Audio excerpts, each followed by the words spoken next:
welcome back to my YouTube channel, where apparently I talk about advice for working in the games industry and also whatever the heck I want. So this is Iconic Games Ladies and what I think their signature scent would be and why. There's no real reason for this. I just had like a really good idea for a PowerPoint at a PowerPoint party, but I had no PowerPoint party to attend. But then I remembered I have a YouTube channel now. So, yeah, let's get started. So, this is entirely vibes based. Like, this is literally just vibes. Both the characters and the perfumes that I've chosen for them, okay? It is literally, there's no rubrics, right? There's no, like, scorecards. No. This is entirely based on vibes. It's very subjective. Also, I understand that, like, I wanted to use, like, iconic video game women, so these characters might show up across the course of like an entire IP. It could be like decades long, right? Or because I mean sometimes it's like they have different arcs or different timelines, and characters even change characterization like from game to game, right? So I just want to be like really clear that I'm talking broad strokes about the characters. I'm not gonna get that granular that I'm gonna be like, well, in this game, like, no, I'm just talking broadly about the characters.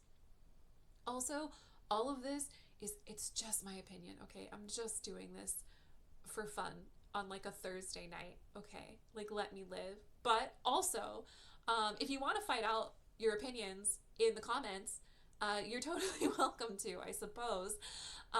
If you, I mean, let me know if you disagree with any of my takes, because like, I'm gonna be real, I have some controversial takes in here.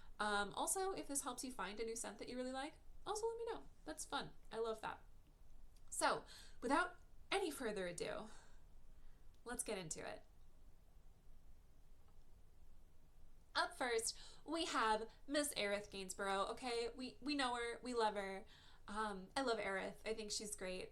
She's a goofball, and we love that.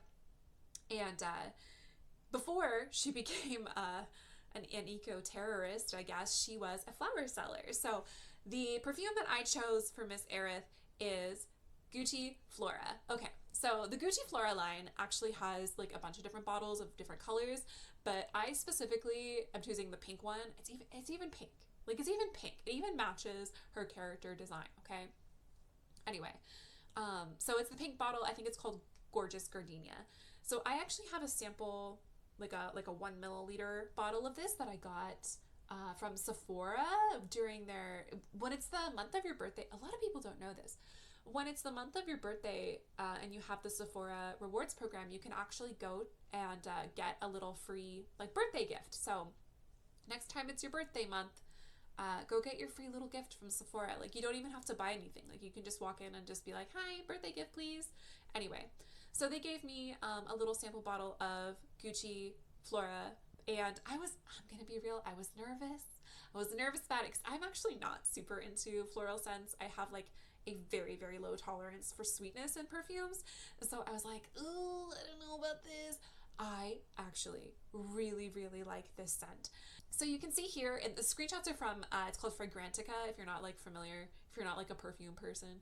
Fragrantica is great. It shows you what all the notes are, and people leave reviews and all that stuff. Anyway, so that's what you'll be seeing here. So Gucci Flora, it looks like there's a lot of white floral, which is like really heady and honestly can like, I don't know, it kind of makes me nauseous sometimes, but it dries down really, really fast. And you just get this beautiful lushness in the middle notes because you got like the green in there and then some citrusy and even some like woody smell. Like, it literally smells, if you've ever been to like an actual flower market or like a wholesaler, like a flower wholesaler, that's literally what it smells like. It smells like a flower market. And so I was like, it's gotta be Gucci Flora. And just the welcomingness, the lushness of the scent, it just felt like her personality. I really loved that. But what about Victor and Rolf Flower Bomb? No. Okay, no. But you want to know why? You want to know why? Because I went to high school and college in the 2010s.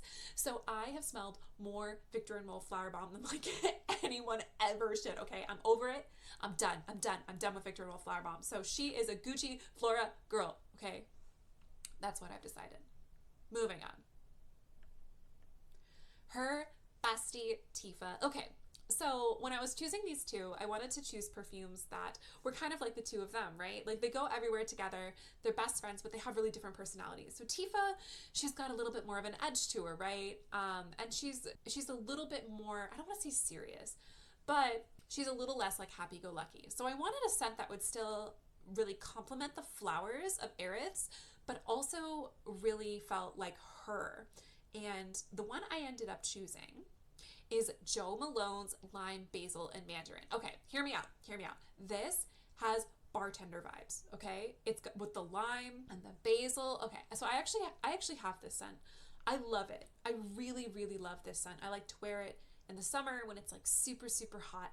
And it's so fresh and it's very strong. Like it's very distinct. Like I've never smelled another perfume that smells like this one. It's so like singular in that way.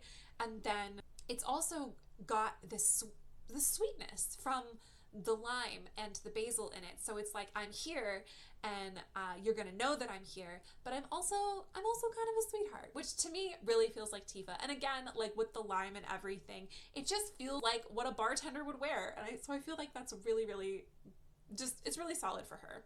My only complaint with this scent is that it doesn't last super long, at least on me, and it doesn't have a really good throw. So like I feel like I have to reapply it a lot, which is kind of a bummer because I really love it, but I want it to be like super strong. Like if they ever come out with like an intense version or whatever, I would love it, because like I want this smell to punch me in the face, just like Tifa. Okay, Princess Zelda. So I actually like really, really, really waffled on this one, like back and forth. I was like, okay, she's so iconic. And I feel like she's one of those where she's been in the franchise, but because she's reincarnated over and over, she's like a little bit different every time, right? So I was like, okay, we have to find one that feels like it fits all of her. And I kind of went back and forth, but I ultimately found one, okay? So I think for Ms. Zelda, I chose Burberry Brit, okay? Hear me out. Here's why. So here it looks like it's really sweet and really vanilla-y, but in my experience, at least on me when I've worn this scent, I really smell the like nutty citrus that's in the middle notes the most. And maybe it just dries down like super fast, but I chose this one in particular because it's got such a classic vibe to it. It's probably like at least 20 years old. It's kind of one of those scents that has stood the test of time. It's still very feminine, but it's like very crisp and kind of bold in its appearance, or well, appearance in its smell. It's feminine, but it's like I'm here and you're gonna notice me, but it's also like really clean. Like it's not musky at all. It's a clean scent. It feels like something a royal would wear, but she's a royal, she's feminine. It just felt like her. She's classic. It ticked all the right boxes. So I waffled on this one. I don't know. You may disagree, but I eventually settled on Burberry Brit for Ms. Zelda here. Okay, Princess Peach. Okay. So another princess, right? Another Nintendo princess, another pink-wearing Nintendo princess, but they're very, very different, okay? And the scents that I chose for them are also very different. There was only one scent that like came to mind where I was like, oh, that's Princess Peach. And that has to be Tom Ford's Bitter Peach, right? I love this scent. It's unisex, which I also really, really appreciate because I like to wear unisex scents, honestly. But this one, it's not just like, again, I don't like the sweet, so it's not super sweet. It's not just like a bowl of peaches is sitting on a countertop in front of you. As you can see, the main note is like woody and warm, spicy. And the only way I can describe it is like it smells like the peach wood as well. And so I swear to God, it smells like the peach orchard near where I grew up in the mountains. Like when we drive past, we would like roll our windows down because it smells so good. And that's what this perfume smells like. It smells like the peach orchard. And I felt like it was good for her, you know, because not only is she peach, but you know, she's not just like a sweet little thing, you know, she also fights. She has her own games now, right? Like, I don't know. I really liked it. I thought it worked for not only who she is, but also her personality. I just love this scent. And it's Tom Ford, which is like also iconic. It's like, it's an icon for an icon, you know, like what's not to love? Okay, completely switching gears. Okay, like throw gear out window. All right, very, very, very, very, very different character. Okay, so Miss Jeanette Voerman. So the next two are going to be a set, as you probably already guessed if you're familiar with this character. I was like, okay, I need to come up with a pair of scents that worked well together for the two of them. So if you're not familiar with Jeanette, as you can probably guess just by like from her outfit, she is quite flirtatious. That first force greet, when you walk in the club and she force greets you and it's like, oh my god, I'm gonna need you to take like 3 steps back, lady. She's a lot. But the thing about her is like, you think she might just have like this sort of like one note, like, oh, okay, so she's like a flirty, like kind of airhead. No, there's an element of mystique with her, and there's such sadness that's like brimming just under the surface. So for Miss Jeanette, I chose Dior's Hypnotic Poison. So here's why. The poison line from Dior was like, they were like, it was the 2000s, right? So like everyone was like, ooh, it's gonna be like seductive, and like the concept of the clean girl like did not exist back then, right? So this one is the vanilla scented member of the poison line. So there's like a couple of poisons. They even lean into the like seduction thing with like their jars look like apples, like forbidden fruit kind of stuff. Anyway, this one in particular, I really, really like actually. And again, I was not expecting to. The vanilla is really, really well tempered with the like nuttiness of the coconut and even the like balsamic that's in there. And so I really feel like that is exemplary of like Jeanette's appearance. Like, whoa, she's gonna be like sweet and nice and just kind of like a floozy. But no, underneath all of that, she's got some really interesting notes and real depth to her, and it just kind of like, it calls you in, you know? That's what she does. She force greets from the moment you meet her. So I just felt like Hypnotic Poison was like the perfect match for Jeanette. So with her sister, I also wanted to get one from the poison line, and you'll kind of see what I mean. So her sister is Therese, who is much more straight-laced, right? Very business-focused. The two, they do not get along, okay? That's like a very big plot point. The two do not like each other. They basically have like opposing worldviews. So Therese is like, I don't want to say she's mean.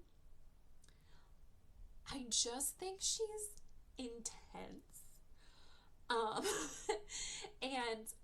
Like she's got her reasons, right?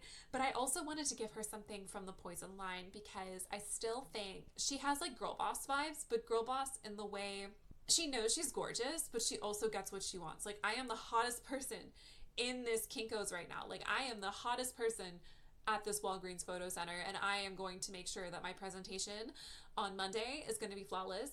So for Therese, I decided to go with Dior's Pure Poison. Okay, so I have a sample of both Pure Poison and Hypnotic Poison, and I really like them both. Pure Poison smells expensive. Like, I don't know how to put it. It smells expensive. Like, as you can see, there's only like 3 notes in it compared to like all the notes that were in the one I chose for Jeanette. But no, this is only 3 notes, and each one like hits. Like, I got this sample of Pure Poison. I wore that sample to the opera. I went to go see Pagliacci, which is an opera about a depressed clown who kills people. Anyway, it was great. I felt like $1 million. I think Therese would appreciate $1 million. So I went with Pure Poison from the Dior Poison line. Moving on. Oh, my love. My love. My true love. Okay. Ada Wong. What is there to say about Ada Wong? I met the character of Ada Wong when I was 12 years old. And I was like, oh my God, she's incredible. And I have been extremely normal about her ever since. So for Ada, there was only one scent. It came to my mind instantly. I was like, that's the one. And I actually asked a couple of friends who were also into perfumes. I was like, what do you think? What perfume do you think Ada Wong would wear? And they also instantly instantly came back with this one scent. It's so, like, yes, like, it's just so obvious because she's so iconic and that scent is so iconic. And anyway, it has to be Tom Ford's Lost Cherry. Like, I don't even think I have to say anything else. Like, yeah. Moving on. Okay. Okay. Jill Valentine. This girl is the opposite, okay? Jill Valentine. This girl does not, like, you know how Ada Wong in, like, RE2, she shows up to a zombie apocalypse wearing red bottom Louboutins, okay? Like, iconic. Jill, in the remakes even, like, this girl shows up wearing, like, a tank top and, like, high-waisted, like, black jeans. I'm like, listen, I love that for her. I love that for her. But she's very utilitarian, right? Like, she's not going to spend a long time on her makeup, right? Like, what, she's probably wearing, like, chapstick and mascara in this shot, right? Like, she is a utilitarian girly, so for her,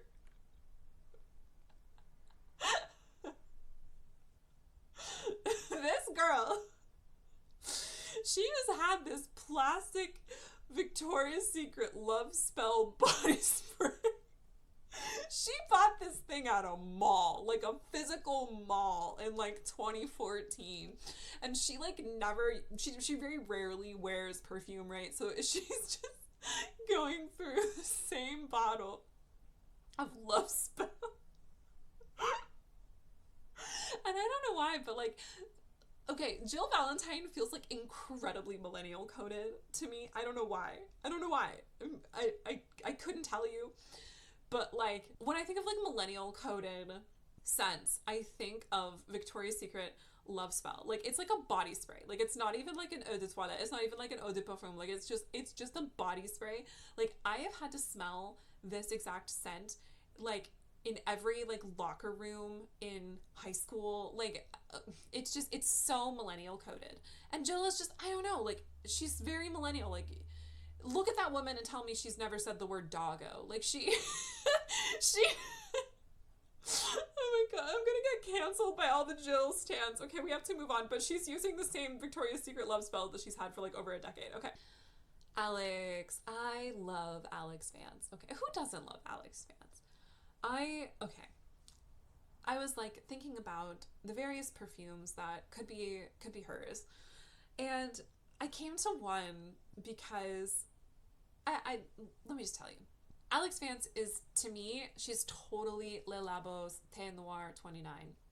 So this particular scent is so incredible. It smells like a warm cup of strong black or, like, English breakfast tea made by someone that cares about you. Like, I literally don't know how to explain it other than that. And, you know, she's so iconic, and I was thinking about, you know, she's that warm cup of tea at the end of a long day or at the start of a long day that's just happy to see you, and it tastes good, and it's warm, and it's welcoming, and it's you know, it's strong tea. Like, it's got its caffeine in it, you know, but it's just comforting. And that's Alyx to me, you know. She kind of holds down the fort that entire series. She's just kind of your constant companion. She's calming, but she's also, like, you know, energized. This really, really, to me, feels like the perfect scent for her. Yeah, I love this scent. I absolutely love this scent. I would love to purchase a bottle of this one day if I was ever to come into, like, $18 bajillion. Okay. Sticking with the Valve ladies for a moment here, Chell. So this one went a little bit weirder, went a little bit off the deep end. I feel like with Chell, she's got to be a little bit more sci-fi. So for Michelle, I chose Zoologist's Penguin. Okay, I'm fascinated by this scent. I love the Zoologist scents. I think they're so cool. Each one is after an animal, and really, goes into like their habitat, maybe what they eat, all that kind of stuff to inform the scent. So this one is crazy because this one smells like cold air. Don't know how to explain it. It just does. It smells like cold wind. And I don't know why that feels right for Chell, but it does. The top notes are like Arctic air, and there's also like pink peppercorn and juniper berry in there. So like you do have a little bit of like sort of a peppery, earthy smell, but it mostly, yeah, it smells like cold. And maybe it's just because she like spends so much time in this kind of sterile environment that we kind of know her. Maybe we just have associations with that. I don't know. I really feel Zoologist Penguin for Chell. I love Chell. We love her. We love her. So, okay. This one's gonna get me canceled because this is the scent I chose for Miss GLaDOS, and it does not matter if she's in the potato form or her like full-on robot form, like whatever works, right? The scent I chose for her is a very controversial one. So for Miss GLaDOS, Juliette has a guns, not a perfume. Okay, don't eat me alive, don't sue me. Okay, let me explain. Okay, I actually really love this scent. This scent is really polarizing because it is basically it's like one ingredient, apparently. Like it's one ingredient, and it's a synthetically derived chemical that can be found in like ambergris or something like that. I don't know. It just smells good. I don't know how to put it, but the synthetic chemical of it all felt very GLaDOS to me. Like they reverse engineered a synthetic version of this otherwise like very expensive material that would be found in like a whale's stomach, right? But in this case, apparently, because that particular molecule, when it's synthesized, is actually quite large. So a lot of people apparently can't smell it. So a lot of people think this doesn't smell like anything. And I would beg to differ. I've heard that it's one of those that like you have to put it on your skin because it like it'll react with your personal body chemistry. I love Not a Perfume. In fact, I have a sample of the Not a Perfume Superdose, which is like even stronger Not a Perfume. I love it. It smells clean. It's like a really clean amber scent. I think it's great. I think she'd love it because it's like a weird science derived thing that's really polarizing, and that just kind of feels like her vibe as a contrarian. You can tell me how much you hate this pick down in the comments below. Okay. Maria Renard, my girlie, my queen. She's a sorceress, right? We love that for her. But she's also got more of like a little bit more of a historical thing going on, right? Because like I think she lived in like the 1700s. So I thought about like, you know, maybe something like a really old European one. But then I remembered I was actually at Sephora not too long ago, and I tried on a perfume just like on a whim. And I was like, this smells like a witch's garden. And so, of course, I had to choose this for Maria, our lovely vampire hunting sorceress, right? So it's Henry Rose Queens and Monsters. This particular scent, I remember describing it to a friend as like you're walking in the woods at like the very end of fall, like right at the turn of winter, and you can smell all the flowers in the underbrush in the woods, but they're like all dried out. They're all dried and like dying. It smells like dying flowers in the woods. And for some reason, that just gives me Maria Renard vibes. I don't know what it is. I also just love the name. Queens and Monsters. Like, really went off with that one, Henry, whoever you are. Okay, Lara Croft. So this one, I went back and forth on a couple of scents in particular, but they were all by the same perfumier. Perfumier. They're all from the same designer. So I thought that would be like a perfect, I at least knew I was in the right ballpark. I settled on Byredo's Black Saffron. I really enjoy a lot of the scents by Byredo. I think they're really unique, and they have like a really good variety. This one in particular, it's spicy. It's got spice in there. It's fruity, and it's got leather, which I think just, I don't know, when I think about like Lara Croft like gearing up to go into like some tomb or whatever, it really feels like it fits her. It's a little rugged, but it's still feminine, which I think is like really paramount with her character, because, you know, she's always, you know, going off and doing something perilous and rugged in some like far corner of the world, but she's still also like, she's still femme, right? Like, look at that. This girl has a smoky eye on right here. That she has a smoky eye and lipstick.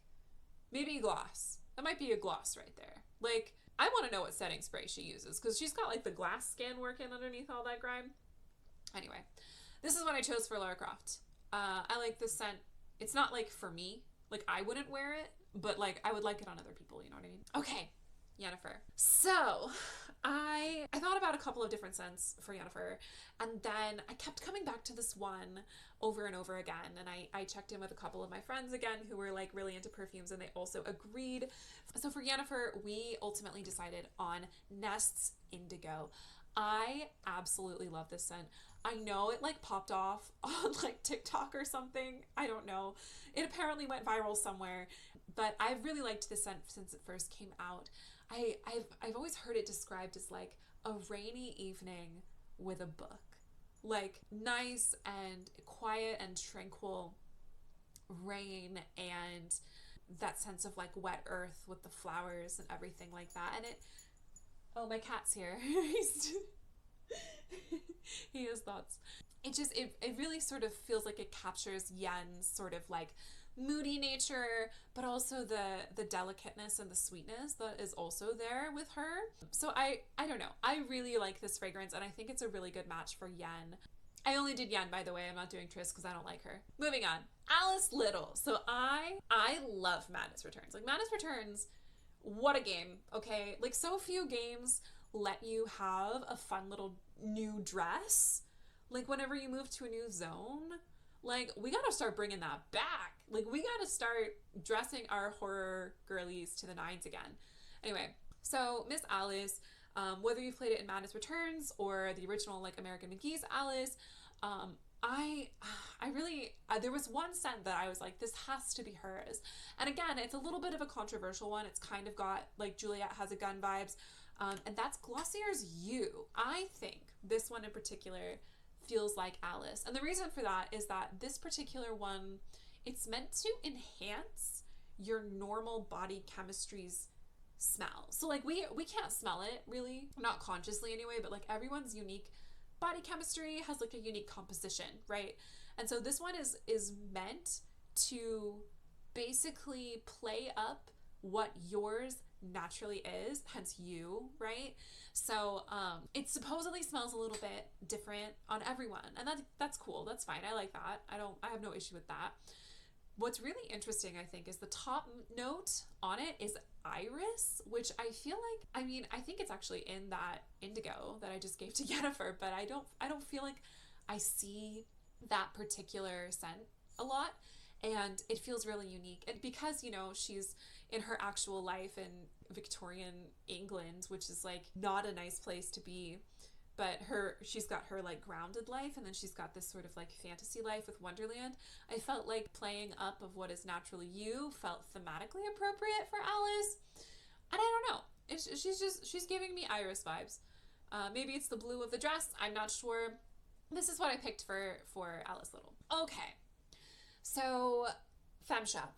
I mean, she's iconic. We cannot deny that she's iconic. Like, I'm not a huge Mass Effect girly. I do think these games are still very iconic, so I wanted to make sure that I could find something for FemShep. But the thing is, like, it's difficult to find perfumes that smell like future. Like if you sit there and you're like, what does a futuristic smell like? Like, there's not a whole lot. But thankfully, there's one company that actually kind of tried to figure that out. So form is FemShep, and this is regardless of like which Paragon or Renegade or whatever, I don't know, I think it works for both, is this one, Ghost in the Shell from État Libre d'Orange. Sorry. Ghost in the Shell. So this one in particular it's a really unique smell. It's very metallic. This particular perfumier really likes making weird scents, which, like I said, I really appreciate that. I like weird perfumes. So with this one in particular, I thought it was interesting. Yeah, it definitely smells like metal, which is a strange smell. But then, as you can tell, on the top note, it says lactonic, and that's because, like, the top note, it literally smells like sweetened condensed milk. I don't know. It smells like metal, but also like milk. I don't know what to tell you, but I really think for some reason that works for me. It just, let me know about what you think about this one. Okay, keeping with the space girly theme, we have Samus. So weirdly enough, I actually found one that was like a good fit for her pretty quickly compared to FemShep. Sorry, FemShep. But with Samus, like, I don't know what it is. Maybe it's like the blue of her Zero suit. I was really thinking something very, very clean, like something effortless and clean and almost like aquatic in nature felt more appropriate for Samus for some reason. And I don't really know what like I said, this is entirely vibe space. I don't necessarily know what the vibe was with that, but ultimately I settled on Lake and Skies 1111 Azure. I love this smell. Okay, I used to really like aquatic smells, especially when I was like younger. I like the freshness of it. Lake and Sky actually has several really, really great aquatic smells, but 1111 I really love. For those into angel numbers, 1111 means that like you are cosmically like on the right track, which I think is nice. It's also my angel number. I see it everywhere. But it's got this really nice aquatic, clean, earthy, like it feels very natural, and for some reason that also feels very space age to me. This is ozonic, so like it smells like air, basically. Although not quite like the one I gave Chell, the zoologist penguin. That one smells like icy air, very cold air. Okay, up next we have Miss Ellie Williams. So she poses a little bit of that challenge that I mentioned at the start, where I was like going to talk about broad strokes characters, because she grows throughout the course of the games that she's in, right? Like we first meet her when she's like a child, and then she's like a young adult by the time the series currently is over with The Last of Us Part 2. So like I wanted to find something that would match her vibes consistently throughout that amount of development, which like when it comes to psychologically and personality wise, like that's just like a swath of time, right? So I knew, based on her style, both from when she was a child and when she's an adult, she tends to like to wear more muted colors. She tends to like more sort of boxy silhouettes. It's that everyday look. So I wanted something that would match really well with that, right? So I wanted something that would be like Replica. If you're familiar with the brand Replica, they're amazing. They make incredible perfumes that literally do smell like replicas of moments in time. So there were a couple I was looking at, and the scent that I decided for her is Autumn Vibes. I think this one is just very Ellie Williams, and I'll tell you why. So the others I were looking at was Jazz Club, one of my favorites. I love Jazz Club as a scent. And then also By the Fireplace, which I also love. Now, all three of those do have very like autumnal notes in them and that kind of thing. So the reason why I chose Autumn Vibes over the two of those is because I feel like Autumn Vibes, with its like woodiness, and it literally smells like walking through the woods on like a chilly autumn afternoon. I felt like that was the one that I could picture being worn by an adult Ellie, but also as like a teenager Ellie. Like I feel like Jazz Club and even By the Fireplace, I feel like they're just a little bit too grown up for that like 11, 12-year-old Ellie, right? Like I feel like that is just, it's like just a hair too grown up, but I feel like Autumn Vibes could really be worn by her at any point. I love this scent. It is very woodsy. When like people ask me what kind of scents I like, I usually tell them I like to smell like I just crawled out of the forest. And this absolutely catches that specific niche. And I feel like that really works for Ellie as a character. She's understated in her appearance, but like when you smell it, like if I told you, yeah, it smells like walking through the autumn woods on like a chilly afternoon, you know exactly what that smells like. And so I feel like she as a character, yeah, she doesn't stand out visually all that much with her particular style, right? Like she wears muted colors a lot, but like when you smell it, when you know she's there, she's there. You know she's there. So that, anyway, that is why for Ellie, I chose Replicas on Vibes. Okay, moving on. Bella Goth, the icon of icons. Like this woman, I think this was the first like narrative design rabbit hole that I remember really going down and like digging into the files of the game to really learn how that worked. Because, like, you know, you should know this, but if you don't, the whole thing about The Sims 2 is that Bella is missing, right? Bella Goth has disappeared. It's really unclear if she was like abducted by aliens, or like if her husband killed her, or like did she just run away? Did she have like a fugue state? All that kind of stuff. And the way that they do it in the code, they do it on like the back end. So on the front end, from like player facing, it looks really mysterious because like no one remembers her. She doesn't remember anybody. Anyway, so thank you, Bella Goth, for making me get really curious about actually how games work in terms of like a literal file level. So shout out to you, Bella. And I feel like there's one perfume that everyone knows. And if there's anyone, any iconic games girly that I really feel like is gonna wear that perfume, it's gonna be Bella. And that is Chanel No. 5. I mean, this scent, you know it when you smell it, right? That's Bella. Like, to me, that's just Bella. It's expensive. It's old money. And, you know, because, like, the Goth family, they are really rich. Like, they're one of the, like, richest base game families in The Sims 2. So I feel like that just really tracks. It's iconic, and it's got that sort of mysterious element to it. So if you go look this up on Fragrantica, you look at all the notes, this perfume literally has like everything but the kitchen sink in it. Like, it has so many notes. It's crazy. And so to me, Bella is just kind of this all-encompassing aspect of the behemoth that has become the Sims franchise, because she's been in all the Sims games. So I think Chanel No. 5 just feels really right for her. And come home, Bella. We miss you. Aloy. I don't know, okay? But I do know what scent she would be. So in particular, Aloy she's adventurous, right? I wanted something that was adventurous and out there and kind of brave, not being afraid of the unusual, not being afraid of giant dinosaurs. Okay, like that's a pretty important feature of her character, I feel like. When I think about the Horizon series, I think a lot about the environments, actually. Like, Aloy's great, like, sure, she's an iconic games lady, but I think a lot about, like, the level design. I think a lot about the way that, like, North America basically looks in that game.